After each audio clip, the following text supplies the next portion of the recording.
This week, I was going through all the episode on this podcast since we have gotten to 66 episode.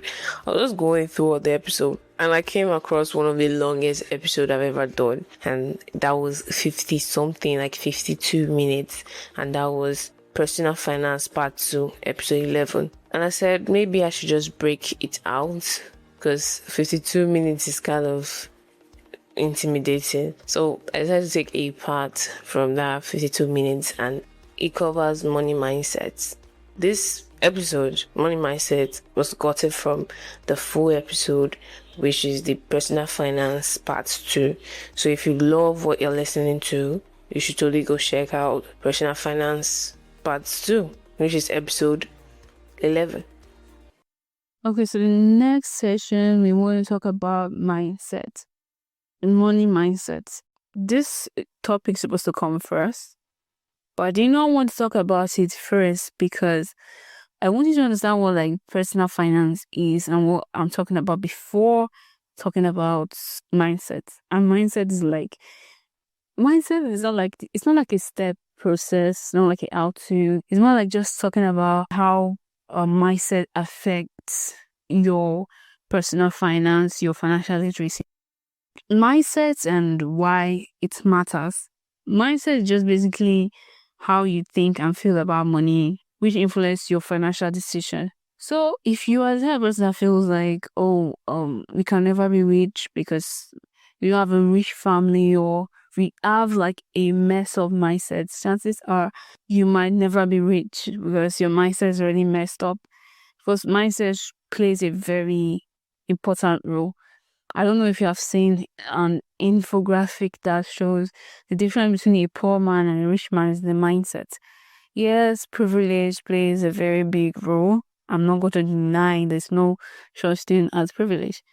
There's privilege, okay? So people start about different mess up stage or states that it is going to be very difficult for them to come out. But if they have the right mindset, they will definitely come out of that thing. So having the right mindset is important when it comes to finance. Because if you don't have it, you have already failed. I just feel like you need to know about money mindset before going deeper into personal finance. I have this quote that I love to say every time. If you're not doing financially well, it's as a result of not doing your finance well. And this is true. You're not doing financially well. It has nothing to do with how you're spending your money. It kind of does. If you want to compare your finance to someone else that's probably earning 100K and you are earning 40K a month, you'll feel like that person is doing financially well until probably you see the person walk into Lapo. Like I said, my mom is a lender, so I've seen these people like life. I'm talking about people that work in Chevron, Yahoo boys. They literally will come and borrow money from my mom. You see them driving cars, you'll be like, okay, they have money. But the car that they have is like the only thing they have. They don't have up to 500K in accounts. It's crazy. It's like really crazy. But when it comes to finance, you should compare finance to yourself. You shouldn't compare it to someone else. Just picture that you don't save or you don't budget, and at the end of the month, you're in debt. Compare that to yourself as someone that's already budgeting, someone that at the end of the month, you are not in debt or you're not kicked out of your house. You have shelter over your head, you have food. Like I said, you are financially doing well. That's one thing you should know. You're financially doing well. Compared to yourself, you're financially doing well. Okay, so in Nigeria, yeah, when it comes to finance, like in America, it's bad too. Let's just be honest. In America, financial literacy level is low, but it's lower here in Nigeria. 70% of Nigerians do not care about their finance. I'm not talking about the will and the urge to earn money. Everybody's hungry for money. Everybody's money tasty right now. But I'm talking about to save, to grow your wealth. That's not in the average Nigerian mind, which is like really, really scary. So when I say 70%, I'm being generous here. It could be up to like 80% of Nigeria do not care about their finance. So they have I'm also going to talk about 3 common harmful money mindsets. They have the money will come mindset. You find this among Chevron workers. I keep using Chevron workers because my dad is a Chevron worker, and I know a lot of Chevron workers because my dad is a Chevron worker, and they come and borrow money from my mom. So I'm going to be using Chevron workers and very clear example. So this is common among Chevron workers. Yes, you can see it among Yahoo boys. We'll be using like reputable example here. So money will call mindsets. This is like people just believing that they can spend their money without saving, and the end of the day money will come.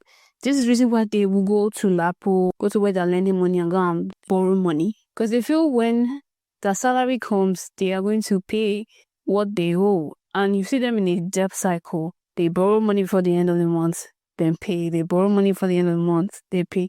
They borrow money before the end of the month, and when their paycheck comes, they pay. That's a cycle that they keep repeating just because they have the feeling and they know that so time next month my salary will come.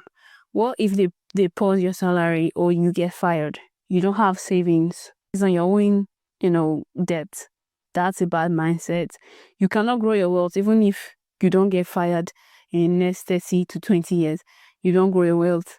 And when you finally get your pension, because they always have pension as a Chevron worker, you still are not able to manage that pension, and you see yourself blowing 150 million in, 10 years. And I'm saying this based on an experience. I know someone that was paid their pension, and it is up to like 150 million was spent. Well, he got scammed, sadly, but the money that the people scam was just like 30, around 50 million. So you're supposed to have like more than 70 million with you, like probably 5 years ago. This person spent the money. Someone that retired had to go back to working. Luckily, he has an experience, so it was easy for him to get a job. It was not very difficult. The man worked in Chevron for how many years? So he has the experience to get another job.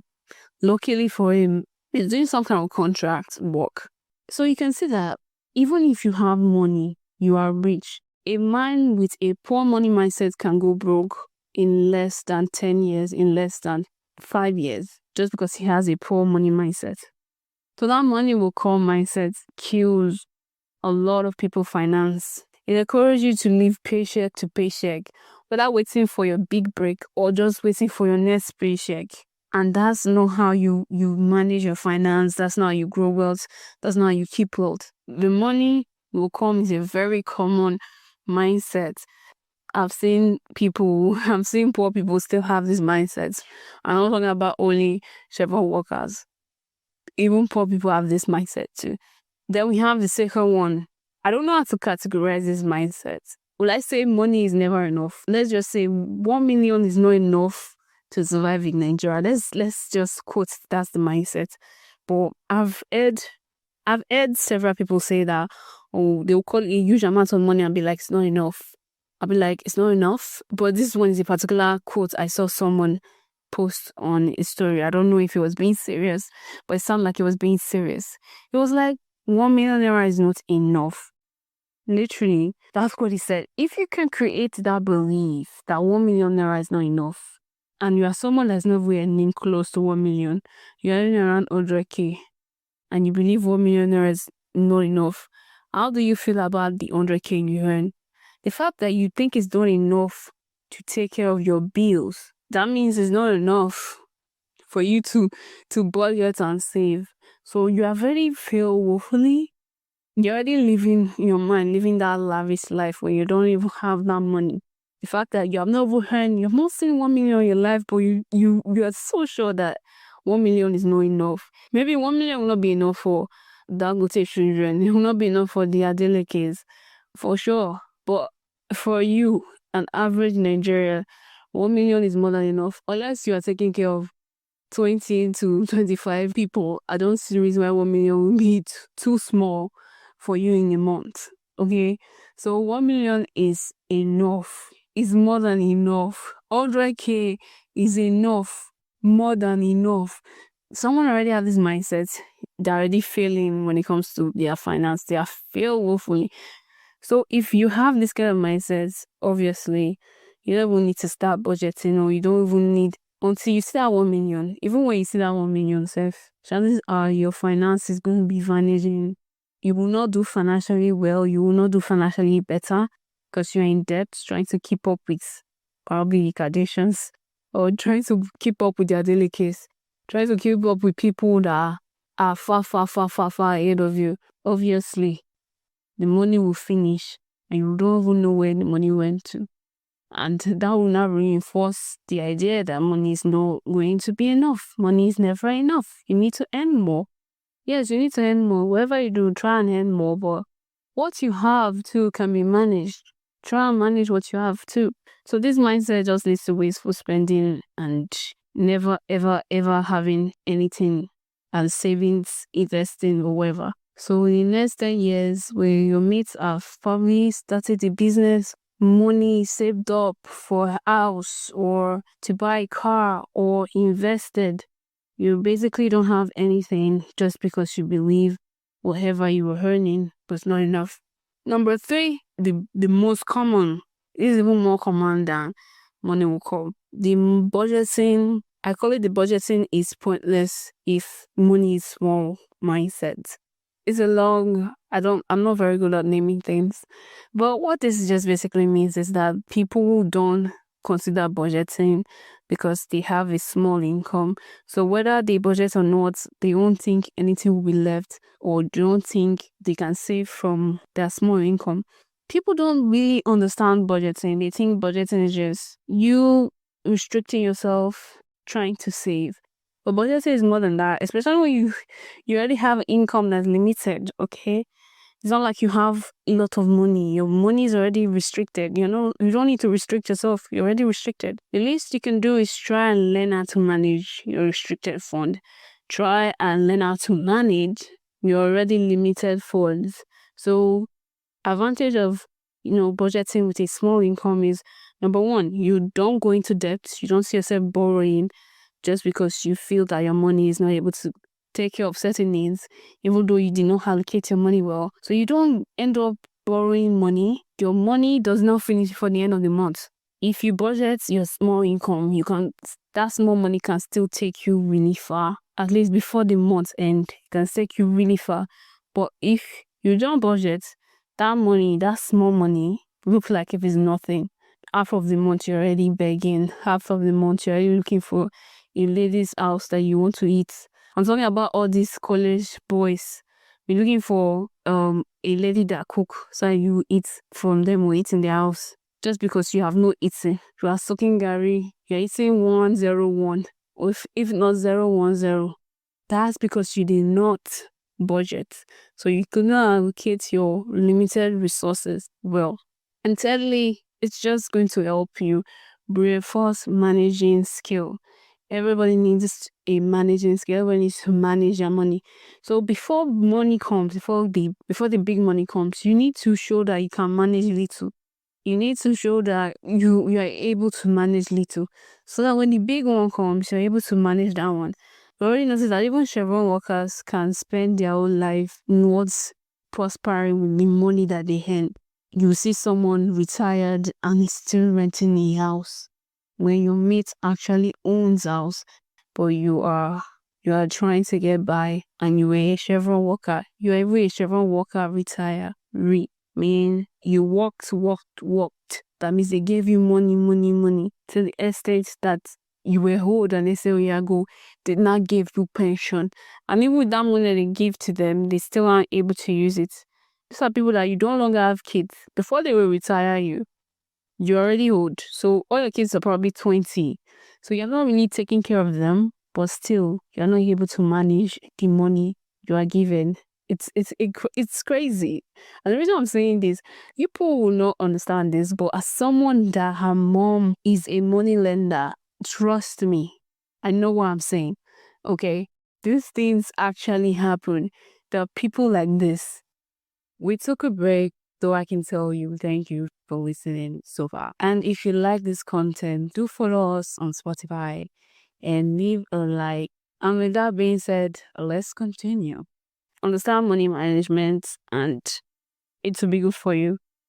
The second example I want to talk about is this one is about a woman. I don't know the person in person, but like the person is online. So she was under in comments on personal finance, savings, and all that stuff.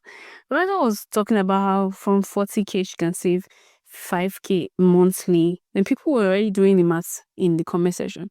They'll say, 5K monthly. That means you are saving 60K in a year. What can 60K do? You hear things like, 60K will not even cover people's bill. 60K to many people is not enough to like feed them in a month. You can't start a business for 60K. Many comments. But if you look at these people, their saving accounts, that's if they have a saving account. You know, the account where you save your money that you choose not to touch or you have decided you will not touch. If you look at their accounts, they have 0 naira. Most of them are the people that will go online and brag that they will never ever in their life pay fair money, their money they borrow, or they'll never pay the money they borrow. Looking down on 60K. 60K, like if you borrowed, you won't be able to pay back. That's the 60K you are looking down on. That what is 60K? It was like, people say like your money mindset is that bad. Compare it to if she was in debt or if she had 0 naira and she wanted to do something so bad that cost 60K. Do you think she will be able to like pay for that without borrowing money? It doesn't always have to be like, is 60K able to like take care of feeding in a month or 2 months? It doesn't matter. At that point, she saved that money. You don't have anything in your savings. Like, why shit on the whole process? Like, why shit on it? Or why look down on 60K? When she tells you like she take care of herself, she pay her bill and have 5K left for savings. What do you prefer she use the 5K to buy shawarma or whatever? Just because you do not understand what that 60K signifies. That signifies safety. In case of emergency, she can pay for that thing. Because either borrow 10K to take care of certain meals. But this girl has 60K. And she's planning not to spend that 60K on anything. This 60K she saved every month. And people cannot understand the significance or the worth of that 60K. It's kind of mind-blowing that people money mindset is that poor. That's how I just want to use this story to like round up, money mindset. So I want to go to the next session. That's it for today's episode. And if you found this helpful, don't just listen and disappear. Over this podcast and leave a comment with your biggest takeaway or question. Sharing this episode with a friend could literally help them make better money decisions. Thanks for listening, and I'll see you in the next episode of 8S Personal Finance.